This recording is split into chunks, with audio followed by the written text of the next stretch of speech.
Hello students and welcome back to my accountancy class. So in the last lecture we have seen the treatment of goodwill in case of retiring of a partner. Okay, so with this topic we had completed till second point. Calculation of new ratio and gaining ratio ये हमने कर लिया था और second point treatment of goodwill ये भी हमने कर लिया. अब हम treatment of accumulated losses, treatment of free reserves, revaluation of assets and liability, ये तीनों चीज plus including all these things हम क्वेश्चंस को सॉल्व करेंगे कि इन सारी चीजों का जब इंक्लूजन होता है एक क्वेश्चन में तो उसे कैसे सॉल्व करते हैं.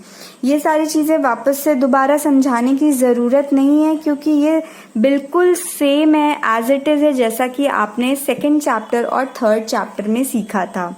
ठीक है, तो let's start with question number 37. Here it is saying Samir, Yasin and Saloni were partners in a firm sharing profits and losses in the ratio of 4:3:3 on 31st March 2016. Their balance sheet was as follows. Sameer, Yasin और सलोनी ये तीनों partners थे. इनका profit sharing ratio 4:3:3 था और इनकी balance sheet ये थी. अब बैलेंस शीट मिलती है तो हमें सबसे पहले देखना होता है कि कहीं कुछ रिजर्व्स या कुछ अक्यूमुलेटेड प्रॉफिट या लॉसेस तो नहीं है. तो हम देखते हैं तो हमें यहाँ मिलता है जनरल रिजर्व. ये हमारा क्या है? ये हमारे फ्री रिजर्व्स हैं जिसे हम चॉकलेट्स बोलते थे, याद है. और इसको ये पार्टनर्स आपस में बांट लेते थे in their old ratio, right. अब हम एसेट साइड में देख लेते हैं कहीं कुछ तो नहीं. Yes, profit and loss account ये हमारा क्या है? अक्यूमुलेटेड लॉसेस हैं. ठीक है, तो इसको पार्टनर्स राइट ऑफ कर देते हैं, खत्म कर देते हैं. ये कूड़े की तरह होता है. आपको सेकेंड चैप्टर में जब change in profit sharing ratio पढ़ रहे थे तो ये सारी चीजें हमने ऑलरेडी पढ़ चुकी हैं. ठीक है, चलिए. On the above date Sameer retired and it was agreed that, इस डेट को, जो डेट दी हुई है, इस दिन को समीर रिटायर हो जाता है और कुछ अग्रीमेंट्स होते हैं. Debtors of 4,000 will be written off as bad debts. 4,000 के ऐसे डेटर्स निकल गए जिनको आप खत्म कर दोगे. बैड डेट्स निकल गए, जो आपको पैसे नहीं मिलते हैं वो बैड डेट्स होते हैं. A provision of 5% on debtors for bad debts and doubtful debts will be maintained. 5% का प्रोविजन बनाने को बोला जा रहा है. ठीक. An unrecorded creditor of 20,000 will be recorded. अब ये unrecorded creditors आ गए, मतलब न्यू लाइबिलिटी आ गई है. Patents will be completely write off and 5% depreciation will be charged on stock, machinery and building. और यहाँ पे बोल रहे हैं पेटेंट को खत्म कर दिया गया है. 5% डेप्रिसिएशन लगाए गए हैं स्टॉक में, मशीनरी में, बिल्डिंग में. Yasin and Saloni will share future profits in the ratio of 3:2. Yasin और सलोनी फ्यूचर प्रॉफिट अपना ये है उनका. ठीक है, तो इस हिसाब से क्या हो गया ये चीज? ये हो गई न्यू रेशियो. ठीक है, बचा पार्टनर्स कौन कौन? ये तीनों में से यासिन और सलोनी बचे. इन तीनों की न्यू रेशियो दी हुई है. Goodwill of the firm on समीज रिटायरमेंट वॉज वैल्यूड एट 5,40,000. उसके रिटायरमेंट के टाइम पे उस फर्म की गुडविल जो है 5,40,000 दी हुई है. पास necessary journal entry for the above transaction in the books of the firm on Sameer retirement. आपको बोल रहे हैं कि जर्नल एंट्रीज पास करिए. तो चलिए करते हैं हम लोग. Question number 37. हमें क्या बोला जा रहा है? जर्नल एंट्रीज हमें पास करनी है. ठीक, चलिए ये पूरा पेज हम छोड़ देते हैं जर्नल एंट्री के लिए और हम नेक्स्ट पेज पे वर्किंग नोट शो करेंगे। देखिए वर्किंग नोट आपको शो करना बहुत ज़रूरी है, बिकॉज आपको इसके बिना मार्क्स हो सकता है ना मिले। ठीक है, तो चलिए सबसे पहले हम क्या करेंगे, जो हमारे जनरल रिजर्व्स हैं और जो हमारे अक्यूमुलेटेड लॉसेस हैं उसको हम लोग लिख देंगे। इसकी जर्नल एंट्री क्या लिखते हैं, पहली जर्नल एंट्री मैं शॉर्ट फॉर्म में लिख रही हूँ, लेकिन आप शॉर्ट फॉर्म में नहीं यूज करेंगे short forms. General reserve account debited to Sameers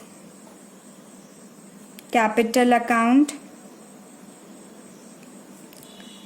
to Yasim capital account to Saloni's capital account. ये रिजर्व्स होते हैं यानी चॉकलेट्स होती हैं, तो ये चॉकलेट्स ये सारे पार्टनर्स आपस में बांट लेंगे, इसीलिए हमने इनको क्रेडिट कर दिया। ठीक, तो हमारे पास जनरल रिजर्व थे 60,000 के, और इस 60,000 को हम ओल्ड रेशियो में डिवाइड कर देंगे। ओल्ड रेशियो क्या है, ओल्ड रेशियो 4:3:3। ठीक, इसको जब हम डिवाइड कर देंगे तो आ जाएगा 24,000, 8,000, 18,000, 18,000। ठीक है, ये हो गई हमारी पहली एंट्री। सेकेंड एंट्री हमारे जो कूड़े थे, garbage, that is profit and loss account. तो ये गार्बेज है तो इसे राइट ऑफ करना है, तो हाँ इसकी हमने एंट्री क्या करते थे, partners capital account debited to accumulated losses. तो Sameer's capital account debited, Yasim's capital account debited, Saloni's capital account debited to profit and loss account. Profit and loss account आपको दिया है 50,000। अब इसको भी आप ओल्ड रेशियो में डिवाइड कर दीजिए 4:3:3, तो ये आ जाएगा आपका 20,000, 15,000 और 15,000। ठीक, ये हो गया। अब देखते हैं कि क्या क्या चीजें इसमें एडजस्टमेंट्स में दिया हुआ है। Debtors of 4,000 will be written off as bad debts. अभी केवल इतना पढ़ते हैं, बोल रहे हैं कि 4,000 के डेटर्स जो हैं बैड डेट्स निकल गए हैं, इसको खत्म करना है। ठीक, तो हमने क्लास 11th में सीखा था बैड डेट्स की जर्नल एंट्री क्या होती थी। Bad debts account debited to debtors account, ये होती थी बैड डेट्स की जर्नल एंट्री। 4,000 के बैड डेट्स हुए थे। ठीक, अब जब बैड डेट्स होते हैं, ये भी हमने क्लास 11th में सीखा था फाइनेंशियल स्टेटमेंट्स, जब हम लोग सीख रहे थे फाइनेंशियल अकाउंटिंग, कि जब भी बैड डेट्स होते हैं तो हमें देखना होता है कि कोई प्रोविजन पहले से तो नहीं है। हाँ है, 10,000 के प्रोविजन है, तो इस बैड डेट्स के राक्षस को हम लोग किससे कवर कर लेंगे, प्रोविजन से। ठीक है, तो इसी की फोर्थ जर्नल एंट्री बन जाती है एक provision for bad debts account debited to bad debts account. हमने ये 4,000 रुपए अपने प्रोविजन में से एडजस्ट कर लिया। ठीक, अब देखिए नेक्स्ट, देखिए क्या बोल रहे हैं। A provision of 5% on debtors for bad and doubtful dates will be maintained. बोल रहे हैं कि 5% जो है बैड एंड डाउटफुल डेट्स आपको बनाने हैं प्रोविजन। तो इसकी हम वर्किंग नोट में दिखाते हैं इसको कैसे करना है। देखिए हमारे पास डेटर्स हैं 90,000 के, ठीक है। अब इस डेटर में से कुछ बैड डेट्स निकल गए जो कि हमने अभी अभी राइट ऑफ कर दिया 4000 के, ठीक। यानी कि अब हमारे पास कितने बचे हैं 86,000, ठीक। अब जितने भी बचे हैं इसका हम 5% निकाल देंगे। कितना आएगा 5% इसका? अगर हम लोग कैलकुलेट करें तो आ जाएगा 4300, ठीक है। यहाँ पे बोला गया था ना कि 5% डेटर्स के आपको यहाँ पे bad and doubtful dates will be maintain, आपको प्रोविजन मेंटेन करना है। तो हमने 11th में सीखा था कि जब भी बैड डेट्स होते हैं और प्रोविजन बनाने को बोला जाता है तो हम पहले डेटर में से बैड डेट्स को माइनस कर देंगे, फिर जितना भी आएगा उसका हम प्रोविजन निकाल लेंगे। ये हो गया हमारा प्रोविजन ऑफ 5%, ठीक है। इसका हमने 5% निकाला, आ गया 4300। अब जब ये आ गया तो हम अपने पुराने वाले प्रोविजन पे जाएंगे। हमारे पास प्रोविजन कितना था 10,000 रुपए का था, यानी कि ओल्ड प्रोविजन हमारे पास 10,000 के हैं, जिसमें से बैड डेट्स में हमने कवर कर लिया बैड डेट्स 4,000 के। अब कितने बचे 6,000 के हमारे पास प्रोविजन बचे, ठीक है। ये ओल्ड प्रोविजन ही है। रिमेनिंग ओल्ड प्रोविजन हमारे पास 6,000 के बचे, पर क्वेश्चन में बोल रहे हैं कि इतने बनाने हैं। आपको कितने न्यू प्रोविजन कितना बनाने को बोल रहा है क्वेश्चन में? बोल रहे हैं कि 4300 रुपीज ही केवल बनाने हैं। इतने आपके पास पहले से हैं, इतने आपको बनाने हैं। इनके रिटायरमेंट के बाद, समीर के जाने के बाद से न्यू प्रोविजन ये होना चाहिए। तो ये करने के लिए आप क्या करोगे? आप इस प्रोविजन को कम कर दोगे कितने से?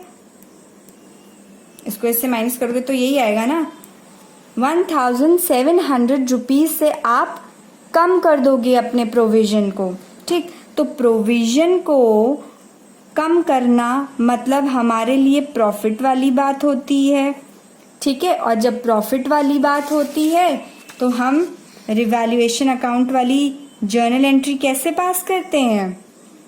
Yes, provision for bad and doubtful debts account debited to revaluation account। कितने से हमने प्रोविजन को कम किया? 1700 से, तो हमने यहाँ पे 1700 लिख दिया, ठीक है। तो ये हो गई बैड डेट्स और प्रोविजन वाली जर्नल एंट्री। चलिए नेक्स्ट देखते हैं। And unrecorded creditors of 20,000 will be recorded। और यहाँ पे बहुत सारी चीज़ें डेप्रिशिएट हो रही हैं, है ना।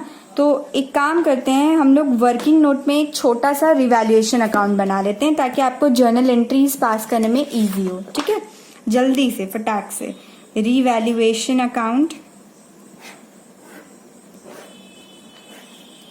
हमने ये भी सीखा था सेकंड चैप्टर में पार्टनरशिप के कि रिवैल्यूएशन अकाउंट तब बनाया जाता है जब हम लोग एसेट को रीवैल्यू करते हैं, और इस साइड हम अगर हमें प्रॉफिट हो रहा है तो वो लिखते हैं, इस साइड अगर हमें लॉस हो रहा है तो लिखते हैं, क्योंकि ये क्या होता है, ये नॉमिनल अकाउंट होता है, ठीक है। तो अब चलिए जल्दी जल्दी हम लोग पोस्टिंग कर लेते हैं। पहले बोल रहे हैं कि unrecorded creditor of 20,000 will be recorded, यानी कि क्रेडिटर्स न्यू लाइबिलिटी है। तो जब न्यू लाइबिलिटी आती है तो हम उसको कहाँ पे लिखते हैं? यहाँ पे लिखते हैं टू अनरिकॉर्डेड क्रेडिटर्स। कितने के थे?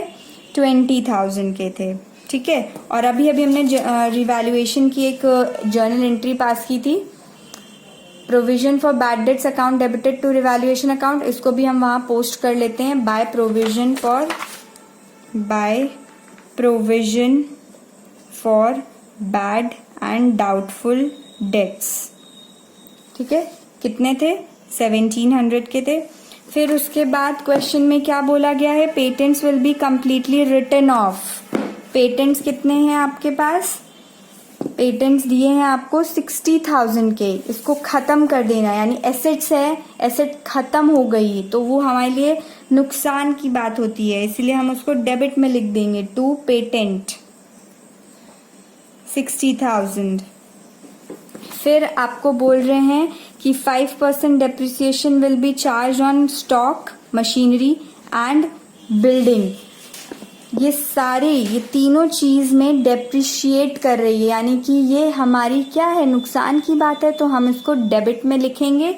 अब चलिए देखिए स्टॉक की क्या वैल्यू है आपको, 1 लाख, 1 लाख दिया है स्टॉक, इसका 5% निकालेंगे, टू स्टॉक डेप्रिशिएट होगी, यानी कि इसकी वैल्यू कम हो गई, यानी नुकसान की बात है, तो हम इसे डेबिट साइड में लिख रहे हैं।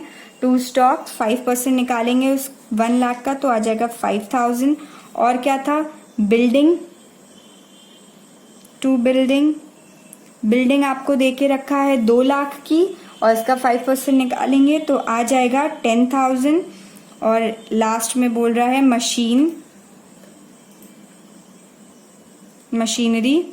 मशीनरी आपको बुक्स में दी हुई है 3 लाख की, और इसका 5% निकालेंगे तो आ जाएगा 15,000। बस अब रिवैल्यूएशन वाली चीजें खत्म हो गई हैं, अब हम इसका बैलेंसिंग फिगर निकालेंगे तो हमारा आ जाएगा 1,08,300। ठीक है, तो जो ये आया है ये क्या है, डेबिट साइड ज्यादा है, क्रेडिट साइड छोटा है, तो ये हमारा लॉस आया है, लॉस ट्रांसफर्ड टू। अब इस लॉस को ट्रांसफर करेंगे हम समीर पे, समीर को देंगे, यासिन को देंगे और सलोनी को देंगे। ठीक है, इन देयर ओल्ड रेशियो, तो इसको जब हम लोग डिवाइड करेंगे इन देयर ओल्ड रेशियो 4:3:3, तो ये आ जाएगा 43,320, और इसका आ जाएगा 32,490, और सलोनी का आ जाएगा 32,490। ठीक है, तो ये हो गया आपका रिवैल्यूएशन अकाउंट कंप्लीट। तो यहां से हम जर्नल एंट्रीज पास कर लेंगे जल्दी जल्दी। ठीक है, तो revaluation account debited to unrecorded creditor, to patent, to stock, to building, to machinery. चलिए 6th, रिवैल्यूएशन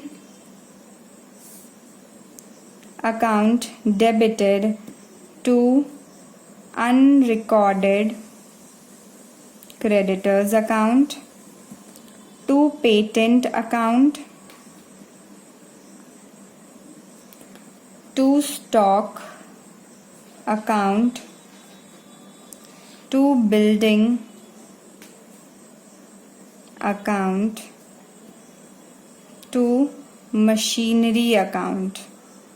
ठीक, इसका 20,000, फिर 60,000 था, स्टॉक का कितना था 5,000, बिल्डिंग 10,000 और मशीनरी 15,000, और इन सब का टोटल था 1,10,000। ठीक, अब 7th, अब सारे ये वाली एंट्री पास कर लेंगे। प्रोविजन फॉर, बस एक ही है, provision for bad debts account debited to revaluation account, ये हमने ऑलरेडी किया हुआ है। ठीक है, अब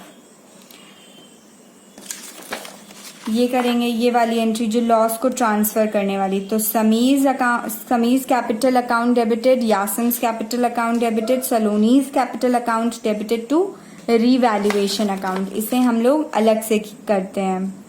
ठीक है, तो Sameer's capital account debited, Yasim's capital account debited, Saloni's capital account debited to revaluation account। ये लॉसेस हैं जो इन लोगों में डिस्ट्रीब्यूट कर दिया गया है। कितने के लॉसेस थे? 1,08,300 के।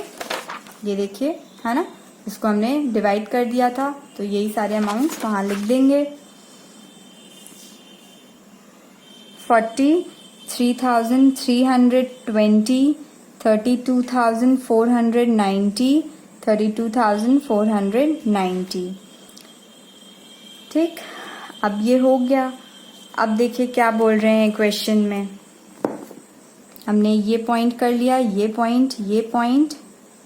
अब हाँ, Yasim and Saloni will share future profit in the ratio of 3:2। इनकी न्यू रेशियो दी हुई है। चलिए वर्किंग नोट में आइए। समीर, यासिम,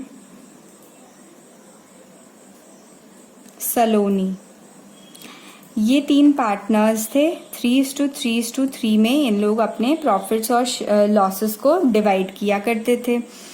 समीर ने रिटायरमेंट ले लिया। अब बचा कौन? यासिम एंड सलोनी। इनकी अब न्यू रेशियो क्या हो गई है? इनकी न्यू रेशियो हो गई है 3:2। ठीक है, तो हम यहाँ पे गेनिंग रेशियो निकाल लेंगे और सैक्रिफाइस इफ एनी। ठीक है, तो यासिम की हो जाएगी 3 ओल्ड माइनस न्यू करते हैं हम लोग। ठीक है, तो 3 डिवाइड बाय 10, 4, 5, 6, 7, 8, 9, 10, ये हुआ 10। तो हमने क्या किया, यासिन की ओल्ड कितनी थी? ओल्ड शेयर कितना था? 3/10 माइनस न्यू रेशियो कितना है? 3/5। इसको हम सॉल्व कर लेंगे तो ये आ जाएगा आपका एलसीएम 10, 3 माइनस 6, और ये हो जाएगा आपका 3/10।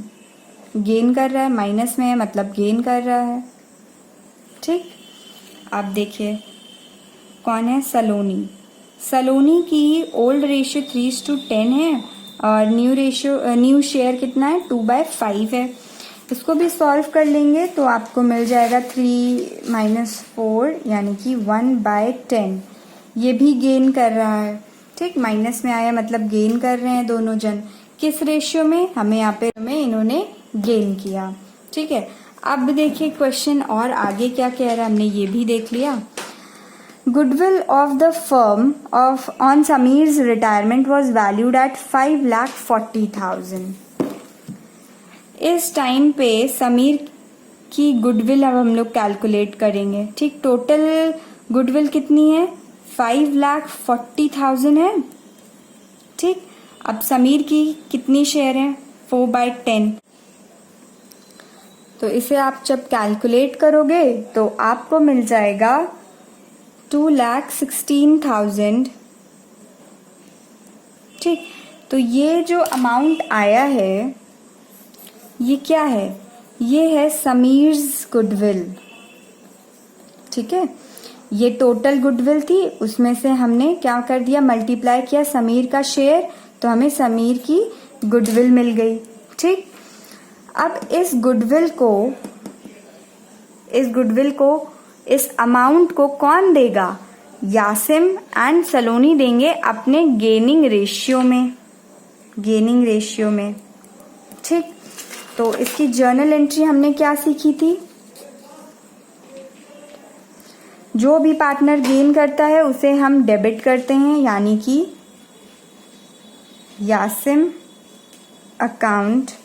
यासिम्स capital account debited, Saloni's capital account debited to कौन रिटायर हो रहा है? समीर, तो समीर्स कैपिटल अकाउंट। को हमने क्रेडिट कर दिया। इसको कितने मिलने वाले थे? गुडविल इसकी कितनी आई थी? 2,16,000। ठीक, तो हमने यहाँ पे लिख दिया 2,16,000। अब इस 2,16,000 को हम डिवाइड कर देंगे इस रेशियो में, 3:1 के रेशियो में, तो आ जाएगा 1,62,000 और इसका आ जाएगा 54,000। ठीक, तो ये दोनों इतने इतने अमाउंट मिला करके इसको दे देंगे इसके शेयर ऑफ गुडविल। ठीक है, अब इसके बाद एक और एंट्री आएगी, उसके लिए आपको छोटी सी वर्किंग नोट करनी पड़ेगी। ठीक है, हम लोग यहीं पे कर लेते हैं।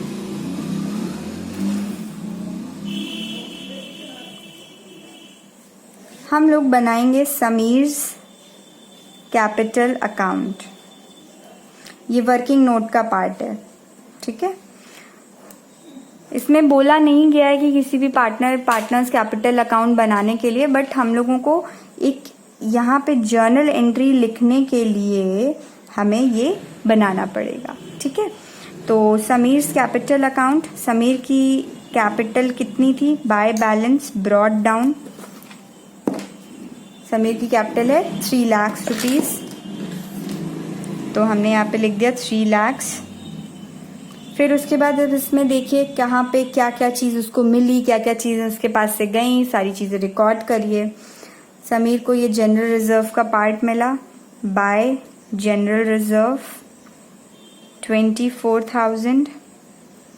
फिर समीर से ये गया टू प्रॉफिट एंड लॉस, कितना? 20,000। फिर उसके बाद ये लॉस था तो ये भी उसके पास से गया टू रिवैल्यूएशन अकाउंट 43,320। फिर उसके बाद ये दोनों ने मिलके इसको पैसे दिए तो क्रेडिट, इधर क्रेडिट इधर डेबिट, तो by Yasim's capital account, by Saloni's capital account. कितना कितना दिया? 1,62,000 और इसका दिया, इन्होंने दिया 54,000। ठीक, अब आप बैलेंसिंग फिगर कुछ निकल के आएगा, बैलेंसिंग फिगर। ठीक है, तो इधर का कैलकुलेट करोगे तो आ जाएगा 5,40,000 रुपीज़। ठीक है, अब इस 5,40,000 रुपीज़ को जब आप इससे माइनस कर दोगे, 5,40,000 में माइनस करिए 20,000 माइनस 43,320, तो आपको यहाँ पे मिलेगा 4,76,680।